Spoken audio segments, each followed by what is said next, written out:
विद्यार्थियों, आज हम एमए इतिहास द्वितीय प्रश्न पत्र टॉपिक कृषक एवं भूस्वामियों के आपसी संबंध एवं कृषि का वाणिज्यीकरण पर बात करेंगे। ब्रिटिश काल में कृषक एवं भूस्वामियों के आपसी संबंधों के बारे में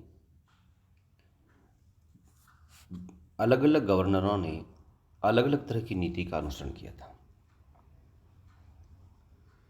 ब्रिटिश काल में कहा जाता है कि कृषकों की स्थिति दयनीय हो चुकी थी।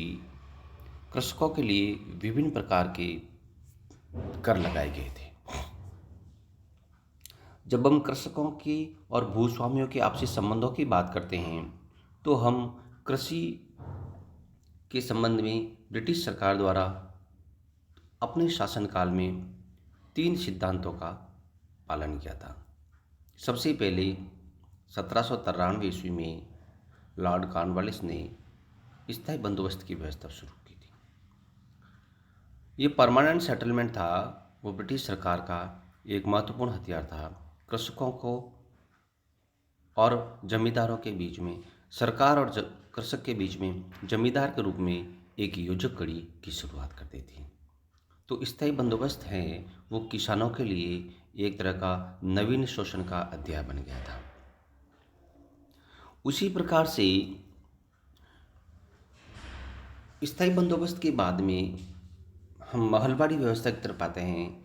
महलवाड़ी व्यवस्था उत्तर भारत में शुरू की थी और पंजाब, अवध इन क्षेत्रों में महलवाड़ी व्यवस्था में गांव का मुखिया होता था। वह राजस्व वसूल अत्यधिक मात्रा में राजस्व वसूल करता था और उसका काफ़ी अंश सरकार को देता था, कुछ अंश अपनी आजीविका के लिए रखता था। महल का मतलब गांव का मुखिया। इसी प्रकार से हम रैयतवाड़ी व्यवस्था की ओर आते हैं तो रैयत में किसानों का सीधा संपर्क होता था। तो सरकार और किसान के बीच में रैयतवाड़ी व्यवस्था का शुरुआत मद्रास में की गई थी। दक्षिण भारत में मुंद्रो और रीढ़ की संस्कृति के आधार पर रैयतवाड़ी व्यवस्था की शुरुआत की गई थी।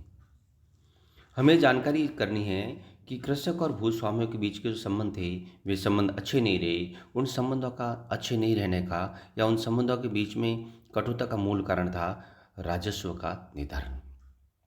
कृषक अथाह मेहनत करके अपनी जो जमीन जोत करके जो उत्पादन पैदा करते थे, पैदावार होती थी, उस पैदावार का लगभग 60%, 60%, 50%, कहीं कहीं पर 70% तक राजस्व या लगान के रूप में वसूल कर दिया जाता था।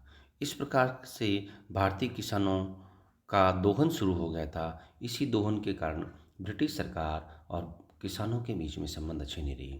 ब्रिटिश सरकार ने इसके अतिरिक्त एक बिचौलिए की व्यवस्था शुरू कर दी थी और वह बिचौलिया होता था जो अपने स्तर पर हैं वो किसानों से वसूलीकरण का कार्य करता था। ये बिचौलिया कोई और नहीं किसान होता था।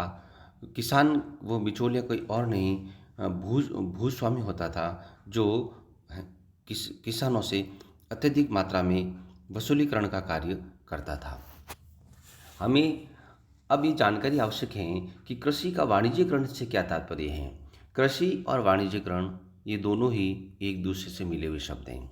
कृषि से तात्पर्य कृषि व्यवस्था का और वाणिज्यीकरण से तात्पर्य कृषि को व्यापार के साथ जोड़ना। भारतीय परिप्रेक्ष्य में हम देखते हैं तो कृषि का वाणिज्यीकरण कर दिया गया था, यानी कि कृषि की उत्पादन जो कुछ ऐसी फसलें थी जो अत्यधिक मात्रा में जिससे राजस्व वसूल, जिससे धन की प्राप्ति होती थी, इस प्रकार से उन्होंने कृषि का वाणिज्यीकरण करना शुरू कर दिया था। और इसी वाणिज्यीकरण के कारण है वो किसानों में असंतोष की भावना जागृत हो गई। किसान अत्यधिक मात्रा में अन्न उत्पादन करने के बावजूद भी उनमें किसी प्रकार की आर्थिक स्थिति सुधर नहीं सकी थी और इसी के कारण भारतीय किसानों में धीरे धीरे असंतोष की भावना व्याप्त हो गई। तो कृषि का जो वाणिज्यीकरण है वह निश्चित रूप से ब्रिटिश सरकार का एक ऐसा हथियार था जिसके द्वारा उसने किसानों की एक तरह से मूल जो उद्योग थे उसकी कमर तोड़ के रख दी थी। कृषि का वाणिज्यीकरण निश्चित रूप से ब्रिटिश सरकार के लिए एक ऐसा हथियार बना जिसके द्वारा उन्होंने अधिक से अधिक वो कर वसूल करने का कार्य किया। और उसके लिए उन्होंने एक योजक कड़ी के रूप में ब्रिटिश सरकार और किसान के बीच में एक योजक कड़ी के रूप में भूस्वामियों नामक शब्द, जो जमींदार कह सकते थे, उसका प्रचलन हो गया और ये किसानों से मनचाहा राजस्व वसूल करते थे। और इस प्रकार से किसानों की स्थिति ब्रिटिश काल में धीरे धीरे दयनीय हो गई थी। परंपरागत उद्योगों का ह्रास होने लगा था और किसान अपने ही खेत खलिहान में अपने आप को असहाय महसूस कर रहे थे। इस प्रकार प्रिय विद्यार्थियों, हम ये जानकारी प्राप्त करते हैं कि कृषक एवं भूस्वामियों के आपसी संबंध हैं वह अच्छे नहीं थे। राजस्व वसूली को लेकर के आपस में तनाव होता था और इसका पूर्ण जिम्मेदार ब्रिटिश सरकार को माना जाता था।